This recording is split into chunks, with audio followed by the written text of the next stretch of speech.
Lecture 1, Crime and Justice in America. First of all, you have to realize there is no consensus on how to deal with crime. That means that no one has really agreed upon what the answer is to lowering the crime rate. Crime policies are developed in the political arena at state, federal, and local levels by politicians. Now, these politicians have different viewpoints. Some are conservative and some are liberal. There's a lot of different ideas flowing around with regard to how to control crime, and there's many connections between crime policy and politics. Most political candidates claim to be tough on crime. If you look, you'll find that most judges, district attorneys, the governor, all are going to be claimed to be tough on crime, or they're not going to get elected. Legislature, or people that work in the political arena who are lawmakers, are the ones that define crime. They define punishment, and they set the budgets for criminal justice agencies. Elected officials like the prosecutors and judges have to respond to community concerns when they make decisions, and these opinions can be on both sides of the scale.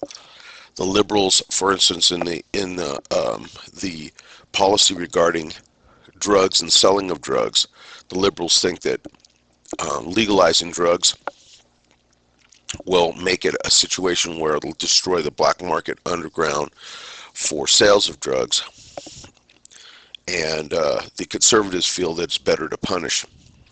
Hence, we have more people in jail now regarding drug violations. Criminal justice is interdisciplinary. Before the 60s, most of the research that was done on crime and criminal behavior and how we dealt with it was done by criminologists. Currently, those scholars in political science, history, law, economics, and psychology all study the aspects of crime and the administration of justice in America. The mission of criminal justice scholars is to develop and apply explanatory theory regarding crime, meaning explain why crime occurs, why people commit crimes. In 1967, some of the first research done was done by President Johnson's Commission on Law Enforcement and Administration of Justice. They began researching the system based on the following questions. What are the causes of crime and the effect of efforts to control it? How does the criminal justice system operate in dispensing justice? Not in theory, but in real life. How does it operate? And lastly, what does the criminal justice process, why does the process work the way that it does? Now, in order to understand the system, first of all, we have to look at the dynamics of the system and characteristics. What are the goals? The goals of the criminal justice system include guaranteeing due process. The whole system is controlled by the Constitution of the United States and the Bill of Rights, which basically give rights to each individual accused of a crime. So that's the first thing we have to look at, guaranteeing that we meet those guarantees that are expressly laid out in the Bill of Rights. Number two, we need to try to prevent crime. Number three, we need to protect life and property. The whole purpose of the system is to protect the weak from the stronger. We have to uphold and enforce the law, and we have to make sure that we're dispensing equal justice. Just because of your skin color or your culture, that you're treated equally. You're not discriminated against.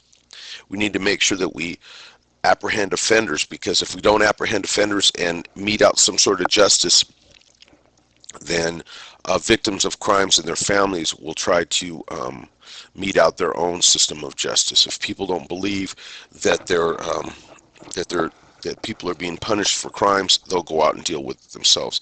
And lastly, we need to make sure that we're assuring victims' rights and that they're taken care of. Definition of doing justice includes the following dynamics. Offenders will be held fully responsible for their actions. Number two, the rights of persons who have contact with the system will be protected. Number three, like offenses will be treated alike, meaning no discrimination. Number 4, officials will take into account relevant differences among offenders and offenses. Controlling crime is done by apprehending suspects, prosecuting them, finding the guilty ones and convicting them, and punishing them. Again, retribution is really important to the victims and their families, otherwise they'll take the law in their own hands. But we need to also weed out the ones that are innocent. You don't want to convict innocent parties.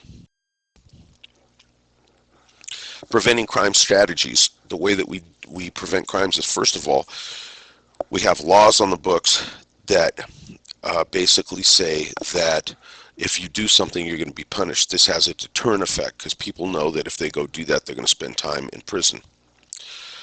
We also need to make sure that those laws are there and that they're enforced properly because, again, retaliation for victims, eye for an eye, back to the days of Hammurabi, to make sure the victim is taken care of. We need to educate the community in crime prevention. Examples are we have Neighborhood Watch, where we basically make sure people keep their houses locked, use burglar alarms, talk to their neighbors when they're going out of town. A number of tips to let thieves know that we have some sort of a system to catch them if they come around. We also have to have deal with situations like have laws that basically talk about what we could do to prevent crime. In other words, an ethical question would be, does a store owner who repeatedly gets burglarized have the right to set up a booby trap, like maybe with a shotgun, with a wire, and somebody trips the wire and it shoots them in the legs? And there's always this balance about property and life. Life is more important than property. So in our society, if someone is stealing, we don't necessarily take their life. We try to correct them by taking some of their freedoms away and controlling them and correcting the bad behavior instead of killing them. Booby traps, by the way, are illegal in California. Criminal justice in the federal system. So we have the U.S. Constitution, and the U.S. Constitution lays out how the government is organized, how laws are made, what the relationship is between the government and the people. Federal government has power over things like taxation, commerce, and national defense. They have the power to make import laws so that they could collect tariffs in trade situations with other countries, and also to coin money. There's no specific power regarding criminal justice powers in the Constitution, except it does say that law enforcement agencies that are federal can enforce laws that have to do with federal government power. For instance, you have U.S. Customs that deals with importation laws. You have the Secret Service, which deals with coining money and making sure that counterfeit money is not produced. There's two justice systems. We have the state and federal level. We also will talk about the dual court system a little bit. So most laws are written and enforced by the states. Under the 10th Amendment of the U.S. Constitution, it says that the states shall have the power to write laws that are important to their region and to their people. So you may have laws that pertain to certain crimes where in certain areas, for instance, an example would be, up to just recently, most of the southern states like Alabama and Louisiana and Georgia had a death sentence for rape, where California has, it can be 2, 3, 6, or 15 years to life, depending on what type of violence is used. And the Supreme Court just recently struck that down, saying that in the South they could give a maximum of a life sentence, but they couldn't take a person's life on rape. So individual rights are protected by state and federal government. One of the big other issues that you deal with here is the federal law always supersedes state law. And there's always an argument about the 10th Amendment and rights to be able to enforce laws you want. An example of that would be medical marijuana. Currently, California had an initiative passed by the voters which empowered the state to allow doctors to prescribe marijuana to certain persons that needed it for medical use. Now, the federal government is basically saying we have federal law that says that's illegal to grow and distribute marijuana. And this issue is going to end up at the Supreme Court eventually, because the question is going to be, does the 10th Amendment apply? And does the state of California, if the people want to be able to allow doctors to prescribe medical marijuana, do they have the right to do that? Now, some of the issues that we're going to have to deal with is the fact that what's the quality of the marijuana? Is it safe? Are there any pesticides being used? THC is the actual drug that gives the euphoric effect of marijuana, and what is the level of THC, and how does the customer know that? There's a lot of things that have to be dealt with, and the Food and Drug Administration is probably going to have to look at it closely before it can be done. Jurisdictional division. So general police powers go to the state. You have basically three parts of the U.S. government. You have the executive branch, judicial branch, and legislative branch. So those three components. Police are all under the executive branch, under the president actually, and they're supposed to go out and make sure they enforce the laws. We do not have a national police force. The closest we have is the FBI. Federal agencies include Federal Bureau of Investigation, Drug Enforcement Agency, Secret Service, and basically they deal with enforcing laws pertaining to specific powers granted to Congress. In other words, apprehension of counterfeiters related to the congressional power to coin money, and that's assigned to the Secret Service. That would be an example.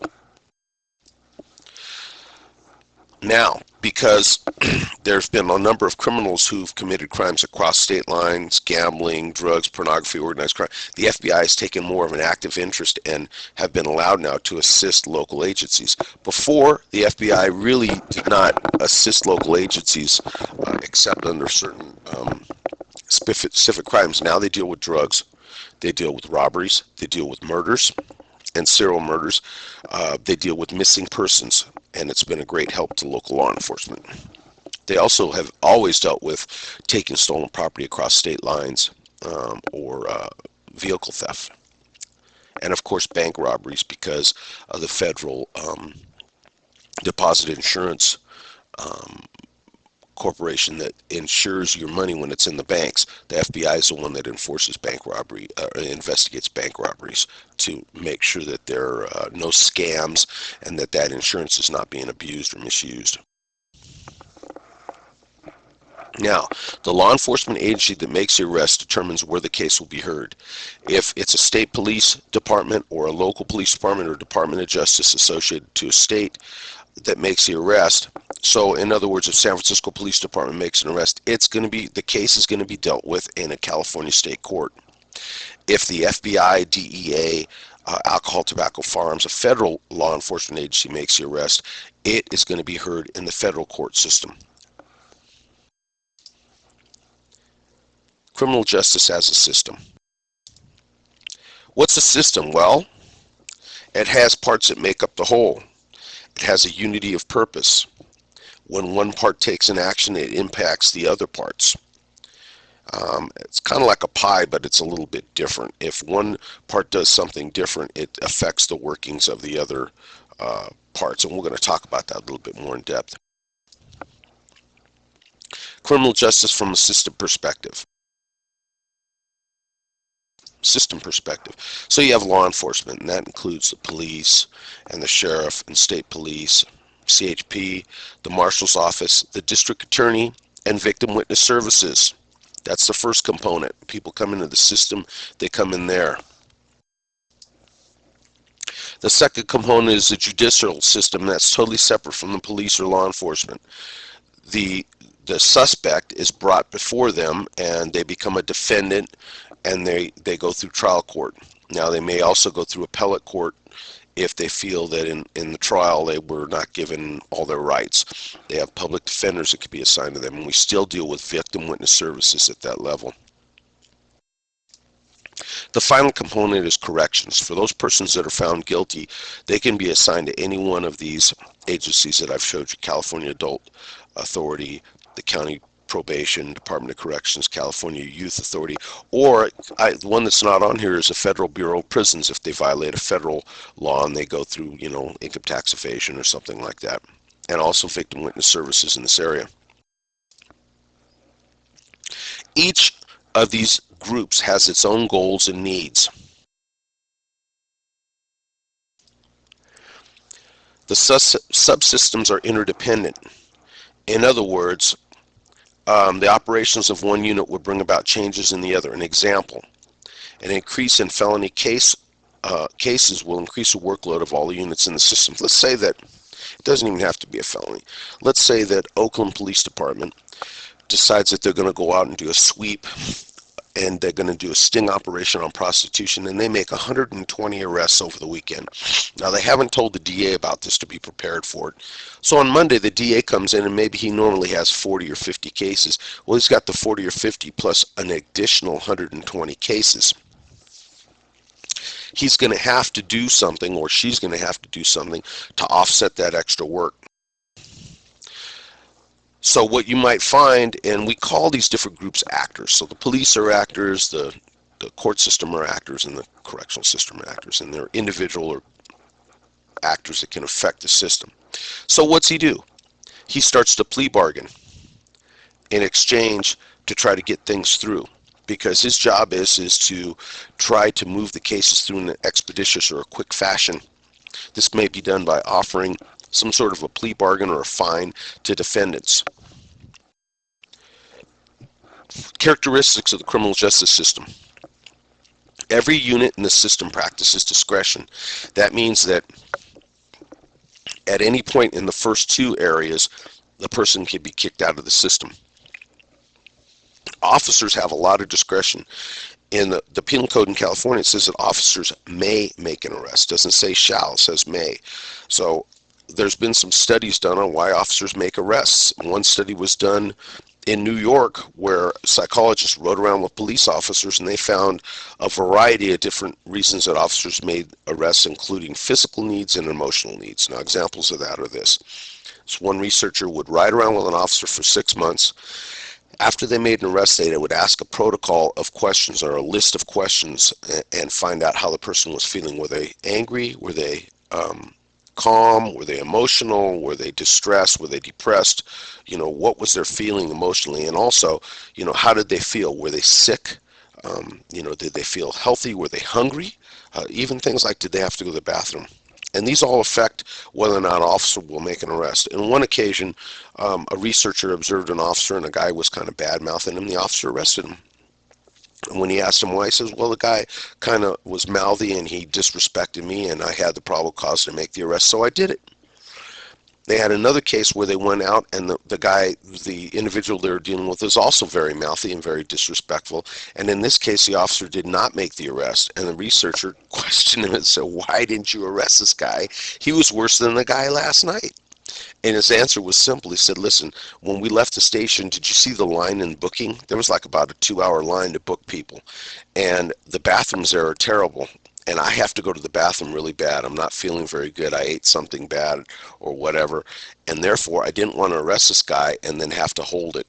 And so this is an example of where his physical needs were more important than making the arrest. The need for discretion.